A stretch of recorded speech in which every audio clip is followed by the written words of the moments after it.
Hi friends, வணக்கம். நம்ம சேனலில் யூடியூப்பை பற்றி மட்டும் தெரிஞ்சுக்கணும் அப்படின்னா நம்ம சேனலை ஃபாலோ பண்ணுங்கள். மற்ற எந்த விஷயங்களும் பதிவிடப்படாது.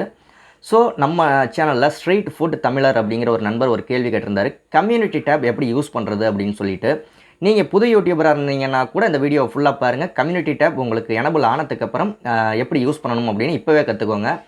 1000 சப்ஸ்கிரைபர் வந்ததுக்கப்புறம் உங்களுக்கு கம்யூனிட்டி டேப் ஆட்டோமேட்டிக்காக எனபிள் ஆயிரும். அப்படி எனபிள் ஆகலைன்னா என்ன செய்யணும் அப்படின்னு ஏற்கனவே ஒரு வீடியோ போட்டேன். ஸோ உங்கள் சேனலை ஓப்பன் பண்ணிக்கோங்க.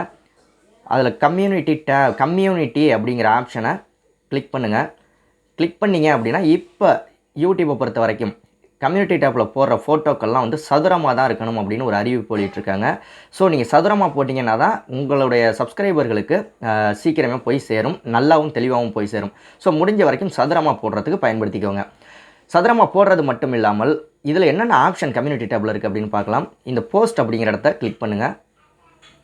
கிளிக் பண்ணிங்க அப்படின்னா இதில் உங்களுக்கு என்னென்ன வார்த்தைகள் எழுதணுமோ எழுதிட்டு போஸ்ட் அப்படின்னு கொடுத்துருங்க. அதாவது உங்கள் சப்ஸ்கிரைபருக்கு நீங்கள் என்ன சொல்லணுமோ அதை எழுதிட்டு போஸ்ட்னு கொடுத்துருங்க. ஓகே, ஒரு ஆப்ஷன். ரெண்டாவது ஆப்ஷன் எப்படி பயன்படுத்துறதுன்னு பாருங்கள். அதே போஸ்ட்டுங்கிறத கிளிக் பண்ணிவிட்டு இந்த இடத்துல இமேஜ் மாதிரி ஒரு ஆப்ஷன் இருக்கும்.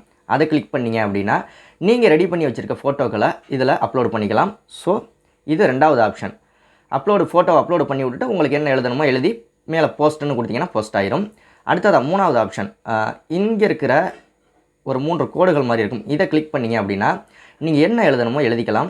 எழுதிட்டு ஆட் ஆப்ஷன் அப்படின்னு கொடுத்தீங்கன்னா இதில் ஓட் பண்ணுற மாதிரி, அதாவது ஓட்டு போடுற மாதிரி இதில் எழுதிக்கலாம். இது மாதிரி 1 2 3 4ன்னு ஆட் அனதர் ஆப்ஷன் 5 விஷயங்களை கீழே 5 விஷயங்களுக்கு ஓட் பண்ணுற மாதிரி நீங்கள் ஒரு கேள்விகளை கிரியேட் பண்ணி அதற்கு ஆப்ஷன் கொடுத்துக்கலாம்.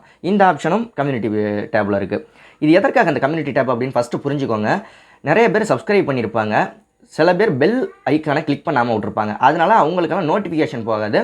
இது மூலமாக ஷேர் பண்ணிக்கலாம். இன்னொரு ஆப்ஷனும் இருக்குது. அது என்ன அப்படின்னு பார்த்தீங்கன்னா, உங்களுடைய வீடியோக்களோ இல்லை உங்கள் நண்பர்களுடைய வீடியோக்களோ இருந்துச்சு அப்படின்னா அந்த சைடில் உள்ள ஒரு 3 டாட் வீடியோஸை கிளிக் பண்ணி 3 டாட்டை கிளிக் பண்ணிங்க அப்படின்னா ஷேர் அப்படிங்கிற ஒரு ஆப்ஷன் வரும். ஷேருங்கிற ஆப்ஷனை கிளிக் பண்ணிங்க அப்படின்னா கிரியேட் போஸ்ட் அப்படின்னு வரும். கிரியேட் போஸ்ட் அப்படின்னு கொடுத்தீங்கன்னா அந்த வீடியோவே வந்துடும். மேலே என்ன எழுதணுமோ எழுதிட்டு போஸ்ட் அப்படின்னு கொடுத்துட்டிங்கன்னா போஸ்ட் ஆயிரும். ஸோ இவ்வளோ ஆப்ஷன்கள் இருக்குது. நிறைய சேனல் க்ரோத் ஆகிறதுக்கு கம்யூனிட்டி டேப் ரொம்பவே உதவியாக இருக்கும். உங்களுக்கு வேறு ஏதாவது சந்தேகங்கள் இருந்துச்சு அப்படின்னா வந்து கீழே கமெண்ட் பண்ணுங்கள். அடுத்த வீடியோவை பதிவிடுறேன். எந்த சந்தேகம் இருந்தாலும் கமெண்ட் பண்ணுங்கள். யூடியூப்பை பற்றி மட்டும் தெரிஞ்சுக்கணும் அப்படின்னா கமெண்ட் பண்ணுங்கள். அடுத்த வீடியோவில் சந்திக்கலாம். இந்த வீடியோ பிடிச்சிருந்துச்சுன்னா ஒரு லைக் பண்ணுங்கள். தேங்க்யூ.